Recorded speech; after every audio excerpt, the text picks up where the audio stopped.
नमस्कार, मैं हूं आपके साथ वैशाली वर्मा। आप देख रहे हैं आईडी न्यूज। आइए बढ़ते हैं खबरों की तरफ। अखिल भारतीय पूर्व सैनिक सेवा परिषद का रजत जयंती समारोह लखनऊ में मनाया गया, जिसके मुख्य अतिथि रक्षा मंत्री राजनाथ सिंह एवं कानून मंत्री ब्रजेश पाठक एवं राष्ट्रीय अध्यक्ष लेफ्टिनेंट जनरल BK चतुर्वेदी, सैनिक कल्याण मंत्री उत्तर प्रदेश सरकार Paltu Ram, major general RK Gupta, Desh Pandey एवं पूर्व सैनिकगण कार्यक्रम में उपस्थित रहे।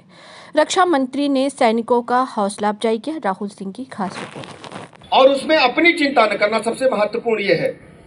मैं आप सभी को हृदय से प्रणाम करता हूं, अभिनंदन करता हूं, नमन करता हूं और इस बात का भरोसा दिलाता हूं कि उत्तर प्रदेश सरकार की तरफ से हम आपके साथ कंधे से कंधा मिलाकर खड़े रहेंगे। कहीं भी कोई आवश्यकता होगी, मैं लगातार चतुर्वेदी जी के संपर्क में रहूंगा। हर परिस्थिति में आपके साथ खड़ा रहूंगा।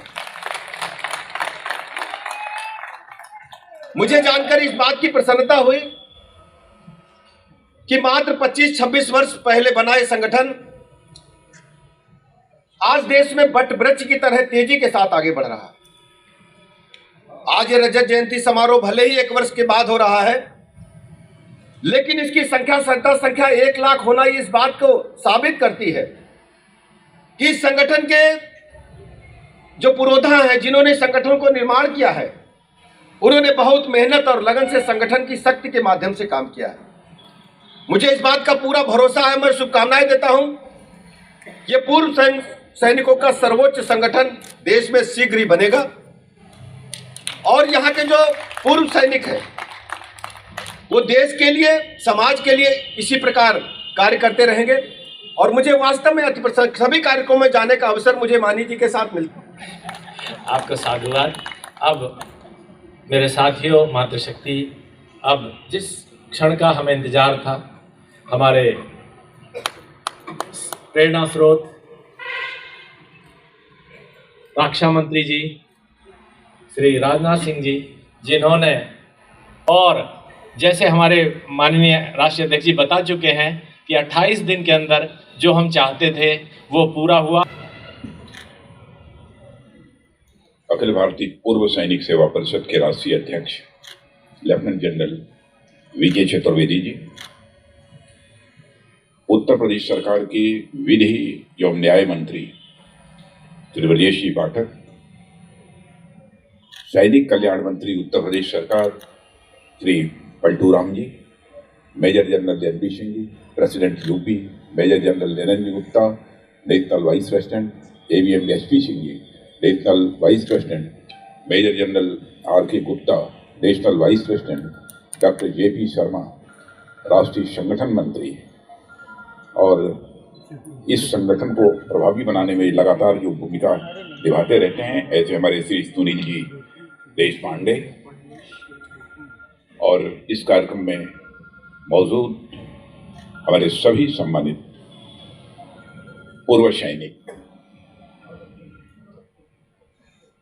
इस समय चतुर्वेदी जी अपना भाषण कर रहे थे, उसमें उन्होंने कहा कि रक्षा मंत्री जी के उपस्थित होने से हम बहुत ही प्रसन्न हुए हैं और हम गौरवान्वित हुए हैं। हकीकत यह नहीं है, हकीकत यह है कि आप सबके बीच आकर मैं स्वयं को गौरवान्वित महसूस कर रहा हूं। कार्यक्रम जो पूर्व सैनिकों के हुए हैं उनको संबोधित कर चुका हूं, लेकिन इस अपने कार्यक्रम में, पूर्व सैनिक सेवा परिषद के कार्यक्रम में ये उपस्थित होने का ये पहला अवसर है। अब चतुर्वेदी जी ने इस बात के लिए आभार व्यक्त कर दिया कि आपने बड़ी कृपा की कि हमको 27-28 दिन के अंदर रजिस्ट्रेशन करा दिया। अरे, और यह कहकर तो आपने मुझे धर्म संकट में डाल दिया। हो सकता है कुछ औपचारिकताएं पूरी करनी होती हूं, इस कारण 28 दिन का समय लग जाता हूं। नहीं तो कहा और हुआ। हुकूमत ऐसे ही चलती है। और सबसे पहले जहां पर मैं अपनी तरफ से आप सबका हार्दिक अभिनंदन और स्वागत करता हूं, देश के सारे पूर्व सैनिकों का अपनी तरफ से हार्दिक अभिनंदन और स्वागत करता हूं इस रजत जयंती के अवसर पर। सामान्यतः जब मैं पूर्व सैनिकों के कार्यक्रम में जाता हूं तो एक्सटेम्पोर्ड बोलता हूं, कुछ तैयार करके कुछ लिख कर बोलूं। एक्सटेम्पोर तो बहुत हो चुका, इसलिए आज मैं कुछ तैयार करके आया और मैं कह सकता हूं कि पूर्व सैनिकों के साथ मेरा बहुत एक आत्मीय रिश्ता रहा। सहज एक सम्मान का भाव जो सैनिकों के प्रति किसी व्यक्ति के मन में होता है, तो पूर्व सैनिकों के प्रति भी वह रहा है। और सचमुच वह जज्बा, वह तेवर देखकर मुझे बेहद खुशी होती है। और लगभग पिछले 2.5 वर्षों से देश के रक्षा मंत्री के रूप में अपनी जिम्मेदारी का मैं निर्वाह कर रहा हूं, लेकिन इतनी बात तो पक्की हो गई है कि रक्षा मंत्री होने के नाते भी आपसे रिश्ता है, और नहीं भी रहूंगा तो पूर्व रक्षा मंत्री तो रहूंगा, इसे कोई छीन नहीं सकता। यह कि रक्षा मंत्री के रूप में जिम्मेदारी संभालते हुए आपकी समस्याओं को नजदीक से देखने और समझने का एक अवसर इधर प्राप्त हुआ है। और पूर्व सैनिकों के साथ बातचीत करने के दौरान जो सबसे बड़ी बात मुझे समझ में आती है, जिसे प्रायः मैं कहता हूं कि इस देश का कोई भी सैनिक सचमुच कभी पूर्व सैनिक बनता ही नहीं। तो रिटायर होने के बाद भी इस देश के पूर्व सैनिकों ने, सारे पूर्व सैनिकों में देश के लिए कुछ कर गुजरने का एक उनके अंदर जज्बा होता है।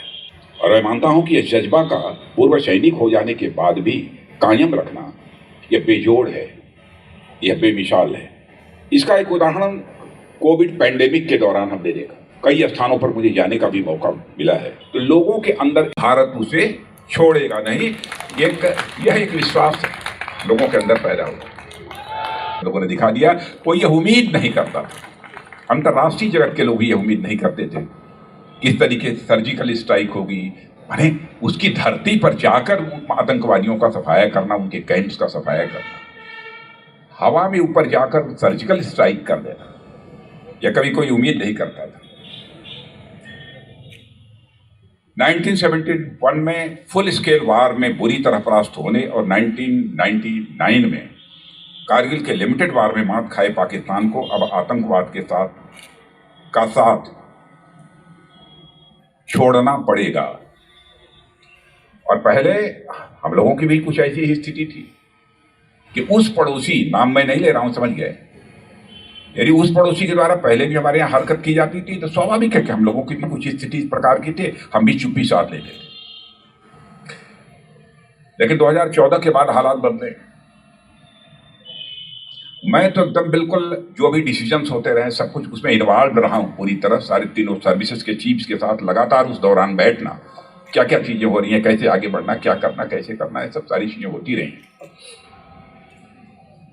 मैं कहना चाहता हूं कि सचमुच हमारे सेना के जवानों ने इस बार हमारे उस पड़ोसी को जो संदेश देना चाहिए वह संदेश देने में उन्होंने कामयाबी हासिल की। ट्विटर पर आलोचना की जाती है, समाचार पत्रों में स्टेटमेंट्स दिए जाते हैं,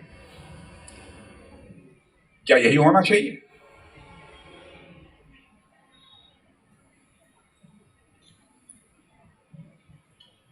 अब एक अरुणाचल प्रदेश में जिन गांवों में गांव बनाने की बात हो रही है,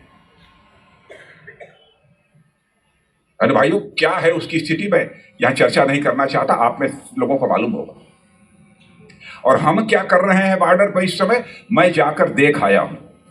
मैं अभिनंदन करना चाहता हूं अपने सेना के अधिकारियों का, सेना के जवानों का।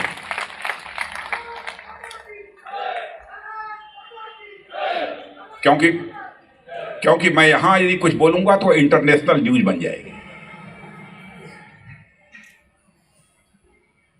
हम भी पीछे नहीं हैं, हाँ, लेकिन लगेगा।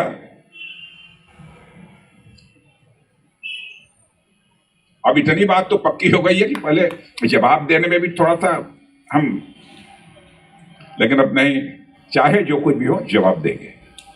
अब ये स्थिति तो हो ही गई और राष्ट्रीय सुरक्षा को लेकर हमारी नीति पूरी तरह से स्पष्ट है और शांत विश्व में हम जाने जाते हैं। चाहे वह साहसी नहीं हो सकता है, अब जिसको जिस रूप में लेना हो ले इसको।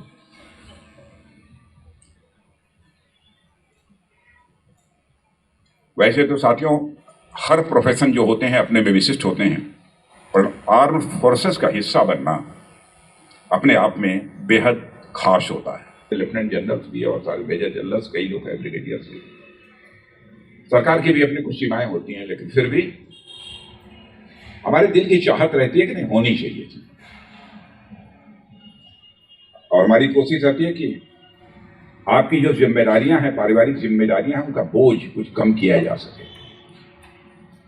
कुछ ग्रांट्स जैसे penury grants, children education and marriage grants, medical grant आदि उसी दिशा में कुछ ऐसे कदम हैं। कोविड महामारी की मार किसी से छिपी नहीं है और इसका सबसे ज्यादा प्रभाव यदि किसी पर रहा है तो हमारे बुजुर्ग भाइयों और बहनों पर रहा है।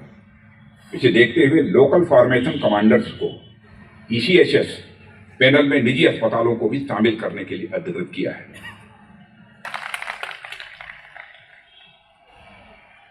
और अगर एक तरफ हमारे पास 15 लाख सर्विंग सोल्जर्स की देखभाल की जिम्मेदारी है, तो दूसरी तरफ लगभग 30 लाख यंग सर्विसमैन का वेलफेयर भी ये हमारी सरकार की जिम्मेदारी ही नहीं है, बल्कि मैं कहना चाहूंगा ये हमारी प्रायोरिटी है, ये हमारी प्राथमिकता है। और हमारे प्रधानमंत्री नरेंद्र मोदी जी के मन के अंदर क्या भाव रहता है आपको बताने की जरूरत नहीं। जो मांग लगभग 30-35 वर्षों से चली आ रही थी, उसको प्रधानमंत्री बनने के साथ ही 1 रैंक 1 पेंशन की मांग को चुटकी बजाकर हमारे प्रधानमंत्री ने पूरा कर दिया। ठीक है, एक रिवीजन की अपनी रैंक का उपयोग कर सकते हैं। और इस साल मार्च में नियमों में संशोधन कर दिया गया और अब वह शिकायत भी दूर हो गई।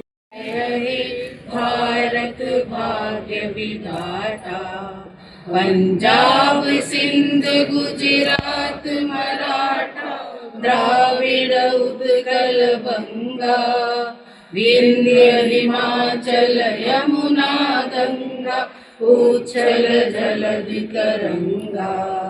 तब शुभ नामे जागे, तब शुभ आशीष मांगे, गाहे तब जय गाथा। जन गण मंगलदायक जय हे, भारत भाग्य विधाता। जय हे जय हे जय हे, जय जय जय जय हे।